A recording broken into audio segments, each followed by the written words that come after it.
आज स्टार्ट करते हैं कॉपी कंस्ट्रक्टर। इसके पहले हमने आपको कंस्ट्रक्टर बताया था क्या होता है, कंस्ट्रक्टर के टाइप बताए थे कि कंस्ट्रक्टर 4 तरीके के होते हैं। और अब उन 4 तरीकों में मैंने 3 तरीके तो कंस्ट्रक्टर आपको बता दिए थे। एक बार देख लेते हैं। ये 3 कंस्ट्रक्टर हमने आपको बताए थे, default constructor, non parameterized constructor and parameterized constructor. आज हम आपको बताएंगे कॉपी कंस्ट्रक्टर। तो कॉपी कंस्ट्रक्टर क्या होते हैं, एक बार देख लेते हैं। A constructor is used to initialize the instance variable of an object by copying the initial values from another object। मतलब कि एक कंस्ट्रक्टर जो कि इंस्टेंस वेरिएबल्स की वैल्यू को इनिशियलाइज करने के लिए यूज होता है, वो क्या होगा, किसी दूसरे ऑब्जेक्ट की वैल्यूज को इसमें कॉपी करेगा। कैसे, वो हम आपको दिखाते हैं। यहां पे हमने लिया है कॉपी कंस्ट्रक्टर के लिए क्लास सी कंस्ट्रक्टर।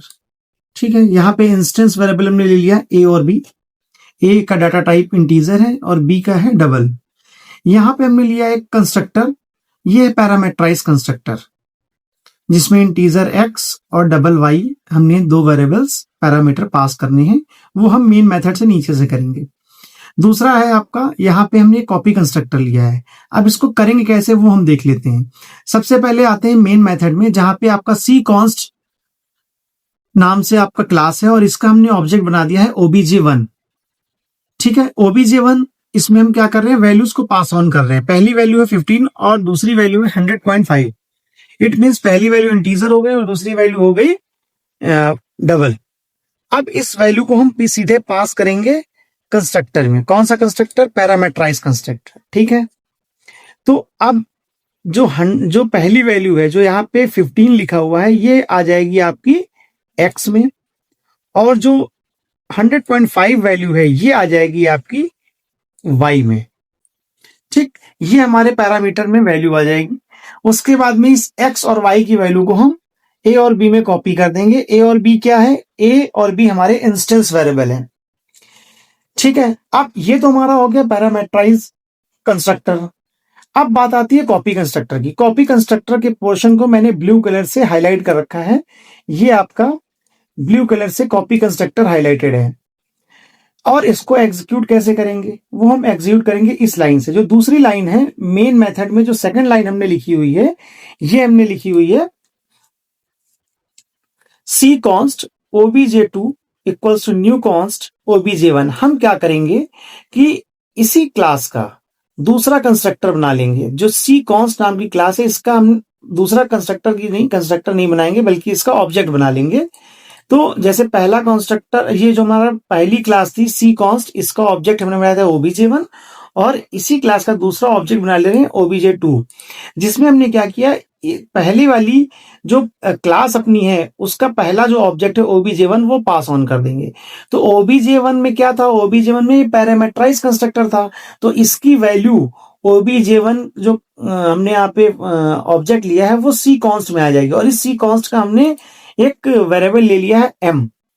अब m डॉट ए, यानी जो a में पहली a और b में वैल्यू है, तो m डॉट ए की वैल्यू a में और m डॉट b की वैल्यू b में, ये ले लेंगे। तो जो वैल्यू पहले वाला जो कंस्ट्रक्टर था पैरामीटराइज कंस्ट्रक्टर, इसकी वैल्यू कॉपी कंस्ट्रक्टर में आ जाएगी। और ये कैसे हुआ, ये जो पहला ऑब्जेक्ट है obj1 वाले की वैल्यू हमने obj2 जो ऑब्जेक्ट बनाया उसमें कंस्ट्रक्टर में यूज कर लिया। तो इसकी डेफिनेशन हमने जो बताई थी, a constructor is used to initialize the instance variable of an object by copying the initial value from another object. तो यहाँ पे दूसरा ऑब्जेक्ट कौन सा हो गया, पहला ऑब्जेक्ट जैसे obj1 है, लेकिन जब हम obj2 से, ये जो ऑब्जेक्ट 2 हमने बनाया है, इससे हमको कॉपी कंस्ट्रक्टर एग्जीक्यूट कराना है, तो उसके लिए हमें इसमें obj1 यानी जो पहला ऑब्जेक्ट बनाया था उसको पास ऑन करना पड़ेगा एज ए पैरामीटर। ठीक है, तो अब इसको हम आपको एक प्रोग्राम चला के भी दिखा देते हैं कि कैसे चलेगा, कैसे वैल्यू आएगी। ये हम यहां से कॉपी कर लेते हैं और इसको हम यहाँ पे क्लास बना लेते हैं, जिसका हमने नाम दिया है सी कॉन्स्ट।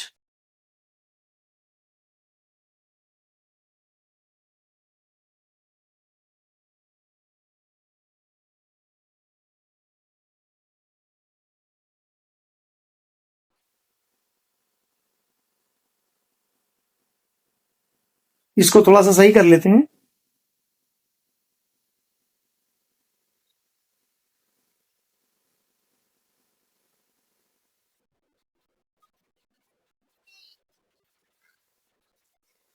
ये क्लास हो गई, ये इंस्टेंस वेरिएबल हमारे हो गए।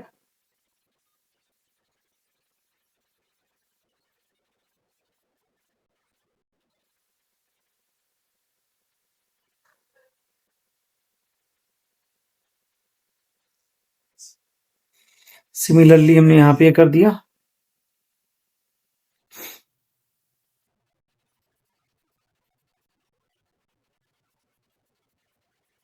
ये भी ठीक ही है, इसको ऐसे ही रहने देते हैं, इसमें कुछ नहीं करते। वॉइड डिस्प्ले थोड़ा सा इधर कर लेते हैं, समझ में आना चाहिए। ये हमने सही कर दिया इस तरह से।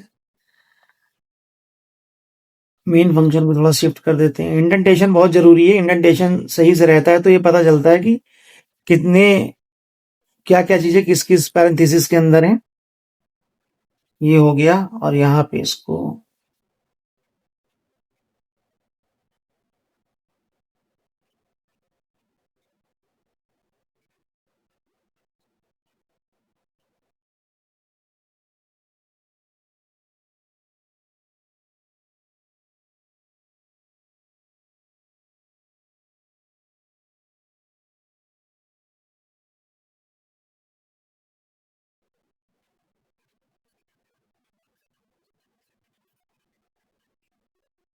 ठीक है।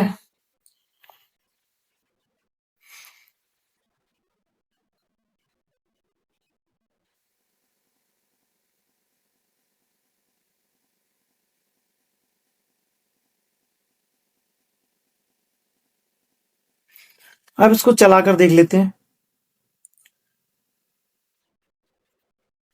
कुछ जहां पे स्पेस है वो हटा दे रहे हैं क्योंकि स्पेस अलाउ नहीं होता है क्लास के नेम में।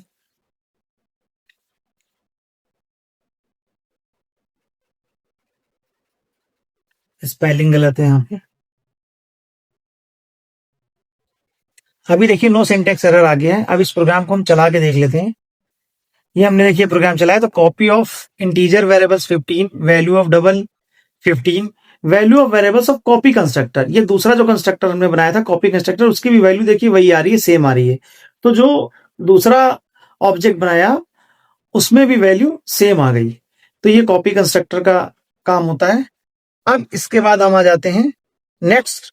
इसका जो ये तो चारों तरह के कंस्ट्रक्टर हमने आपको बता दिए, 4 तरह के कंस्ट्रक्टर थे। अब इस समय जो मेन टॉपिक है इसमें जो बहुत इंपॉर्टेंट होता है वो कंस्ट्रक्टर ओवरलोडिंग होता है। कंस्ट्रक्टर ओवरलोडिंग में क्या होता है, जैसे नॉर्मल मेथड्स जो होते हैं उसकी ओवरलोडिंग करते हैं तो मेथड ओवरलोडिंग क्या होती है, फंक्शन ओवरलोडिंग क्या होती है। Function overloading is the process in which more than one functions more than one function declare in the same class with the same name but their parameters are different। मतलब कहने का यह है कि एक क्लास के अंदर एक से ज्यादा फंक्शंस को हम डिक्लेयर करते हैं लेकिन उनका नेम सेम होता है, ठीक है, लेकिन उनके पैरामीटर्स डिफरेंट होते हैं, तो वो हमारे होते हैं फंक्शन ओवरलोडिंग उसको कहते हैं। तो यहाँ पर कंस्ट्रक्टर ओवरलोडिंग का भी वही कॉन्सेप्ट है कि यहाँ पे कंस्ट्रक्टर क्या है, फंक्शन है। तो constructor overloading is a process in which more than one constructor function declare inside a class. और कंस्ट्रक्टर फंक्शन है तो ऑब्वियस है कि इसका जो नेम होगा, जितने भी कंस्ट्रक्टर फंक्शन हम डिक्लेयर करेंगे उन सबका सेम होगा, क्लास का नाम ही हमें देना पड़ेगा। तो इसको भी एक एग्जाम्पल के थ्रू हम समझ लेते हैं कि एक नाम से ही हम कंस्ट्रक्टर सारे डिक्लेयर करेंगे क्योंकि फंक्शन ओवरलोडिंग के जैसा ही ये है। तो यहाँ पे अगर क्लास हमने कंस्ट्रक्टर ले ली है, ये हमारे वेरिएबल्स हो गए ए और बी। एक हमने कंस्ट्रक्टर देखिए हमने यहाँ पे लिए नॉन पैरामेट्राइज कंस्ट्रक्टर। ये क्या है, दिस इज नॉन पैरामेट्राइज्ड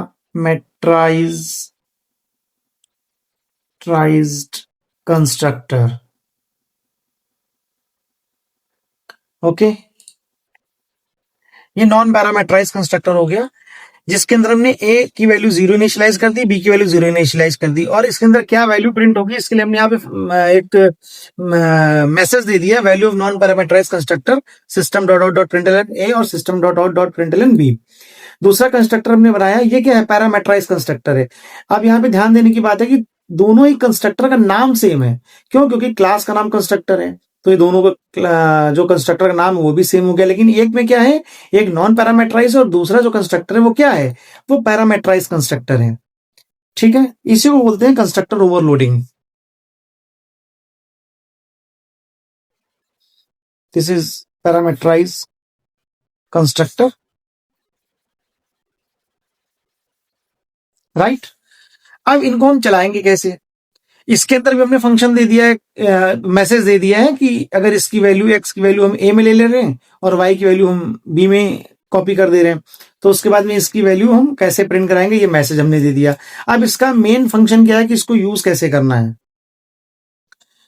कैसे चलाना है, इसको हम यहां से कॉपी कर ले रहे हैं। कॉपी करने के बाद हम इसको ब्लू जी में चलाएंगे।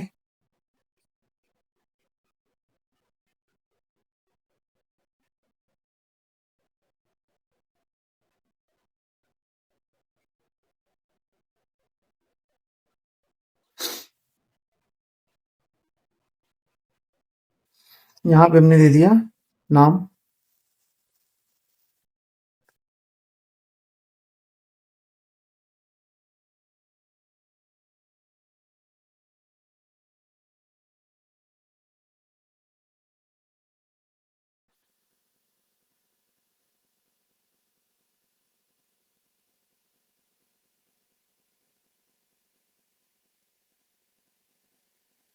ये हमने यहां पे दे दिया।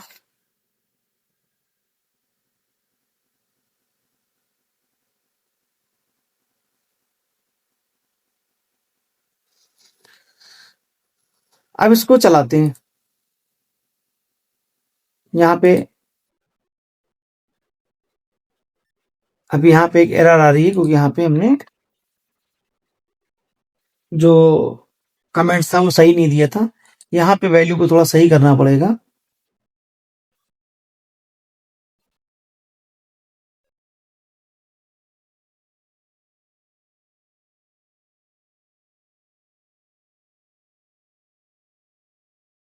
ना,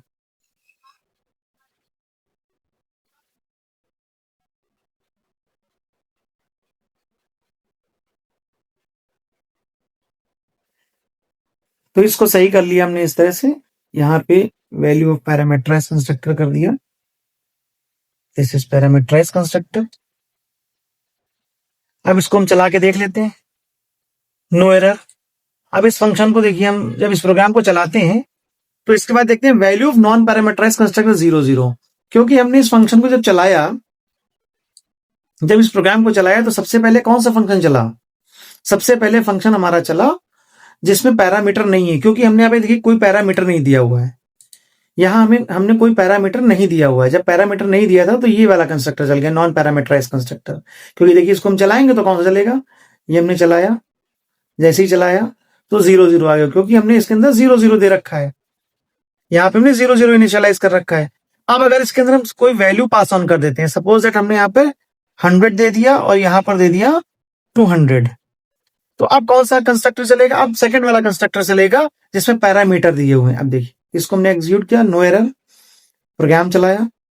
अब देखिए क्या हो गया, value of parameterize constructor 100 and 200 means यहां पर एक ही प्रोग्राम में हमने दो कंस्ट्रक्टर दे रखे हैं, दोनों का नाम सेम है क्लास के जैसा, और लेकिन उनकी प्रॉपर्टीज अलग अलग हैं। जब हम यहाँ पे वैल्यू दे देते हैं तो वो पैरामीटराइज कंस्ट्रक्टर को चलाता है, जब वैल्यू नहीं देते तो नॉन पैरामीटराइज कंस्ट्रक्टर को चलाता है। तो होप आपको ये जो कॉन्सेप्ट है कंस्ट्रक्टर का वो अच्छे से समझ में आ गया होगा। और अगर कोई डाउट रह जाते हैं तो उसको हम दोबारा अगली क्लास में क्लियर करेंगे।